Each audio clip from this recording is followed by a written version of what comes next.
తులారాశివారు చిత్తా నక్షత్రం చివరి 2 పాదాలు, స్వాతి నక్షత్రం 4 పాదాలు, విశాఖ నక్షత్రం మొదటి 3 పాదాల వారు ఈ యొక్క తులారాశి కిందకే వస్తారు. రా, రి, రు, రే, రో, తా, తి, తు, తే అను అక్షరములు మొదలుగా గల పేర్లు కలవారందరూ కూడా ఈ యొక్క తులారాశి కిందకే వస్తారు. తులారాశి వారికి ఈ యొక్క సంవత్సరం ఆదాయం 14, వ్యయం 11, రాజపూజ్యం 7, అవమానం కూడా 7. ఈ రాశి స్త్రీ పురుషులందరికీ అన్ని విధాలుగా గ్రహబలం చాలా బాగా ఉంది. అందువల్ల వాళ్ళ యొక్క మనసులో సంకల్పించుకున్నటువంటి పనులు ఏదైనా ఉన్నట్లయితే దిగ్విజయంగా పూర్తవుతాయి. అన్ని రంగాల వారికి దైవానుగ్రహం ఉండటం వల్ల సాంఘికమైనటువంటి అభివృద్ధి, కుటుంబంలో అభివృద్ధి, గృహ జీవితంలో అభివృద్ధి కలుగుతుంది. ధనము కన్నా కూడా గౌరవాదులు చాలా ఎక్కువగా పెరుగుతాయి.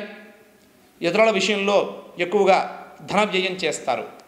వాహన సుఖం, శుభకరమైనటువంటి పనులు నెరవేరడం, విలువైన వస్తు ఆభరణాలు సంపాదించడం, గృహ జీవితం ఆనందమయం అవుతుంది. స్వతంత్ర యోగములు చాలా ఎక్కువ. ఈ రాశివారు ఏ పనైనా సరే అనుకున్నట్లయితే పట్టుదలతో సాధించి విజయం సాధిస్తారు. ఈ రాశివారికి ఈ సంవత్సరం ఆదాయకరమైనటువంటి అభివృద్ధి, కుటుంబ సంరక్షణం, అలాగే వివాహాది శుభకార్యములు చేయడం కూడా కలిసి వస్తుంది. ఈ రాశివారికి నష్టద్రవ్య లాభం కలుగుతుంది. రుణబాధలు ఏమన్నా ఉన్నట్లయితే రుణబాధలు కూడా తీరిపోతాయి. తీర్థయాత్రలు చేసే అవకాశం చాలా ఎక్కువగా కనిపిస్తూ ఉంది. ఈ రాశి వారికి విదేశీ ప్రయాణాలు చాలా ఎక్కువగా కలిసి వస్తాయి.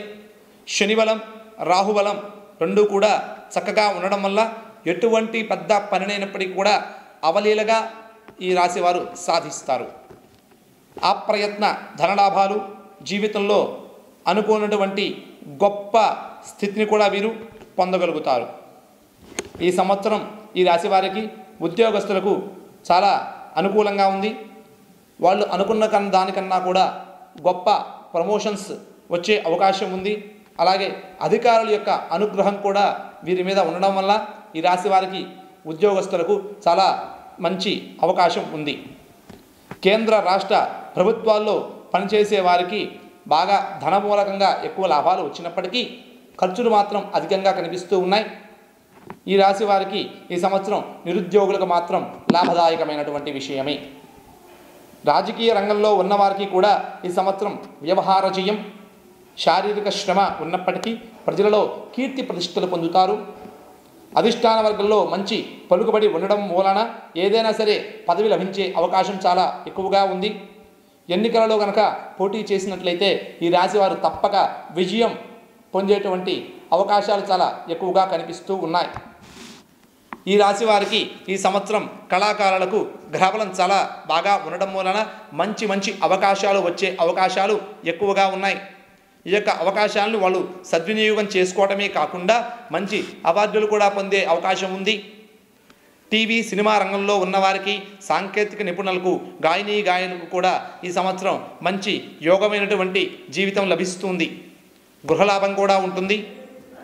వ్యాపారస్తులకు కూడా ఈ సంవత్సరం లాభదాయకమే. వాళ్ళు అనుకున్నది అనుకున్నట్లుగా చేస్తారు. హోల్సేల్, రిటైల్ రంగంలో వారు, అలాగే నూతన వ్యాపారాలకు కూడా వాళ్ళు ముందుకు శ్రీకారం చుడతారు. బిల్డింగ్ నిర్మాణంలో ఉన్నవారికి కూడా ఈ సంవత్సరం లాభదాయకమే. బంగారం, వెండి వ్యాపారస్తులకు కూడా ఈ సంవత్సరం చాలా చక్కగా ఉంది.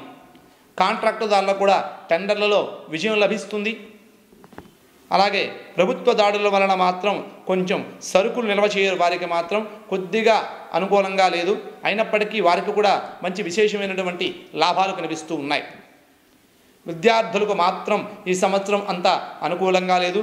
గురుబలం ఉన్నప్పటికీ కూడా వారికి జ్ఞాపక శక్తి తగ్గి పరీక్షలలో బొటాబొటీ మార్కులతో ఉత్తీర్ణత, చదువుల మీద శ్రద్ధ తగ్గే అవకాశం ఉంది. కాబట్టి ఈ సంవత్సరం ఈ రాశిలో ఉన్నటువంటి విద్యార్థులు తగు జాగ్రత్తలు తీసుకోవాల్సింది. వ్యవసాయదారులకు 2 పంటలు కూడా కలిసి వస్తాయి. వాణిజ్య పంటలు వేసేవారికి ఇంకా ఎక్కువ లాభం కలుగుతుంది. ప్రభుత్వ మూలకంగా సహాయ సహకారాలు కూడా వారి యొక్క వ్యాపారస్తులకు అందుతాయి. పౌల్ట్రీలు చేయవారికి, చెరువులు వేయవారికి కూడా పోయిన సంవత్సరం కన్నా ఈ సంవత్సరం చాలా ఆశాజనకంగా ఉంది. మొత్తం మీద తులారాశి వారికి ఈ యొక్క సంవత్సరం చాలా లాభదాయకంగా ఉంది.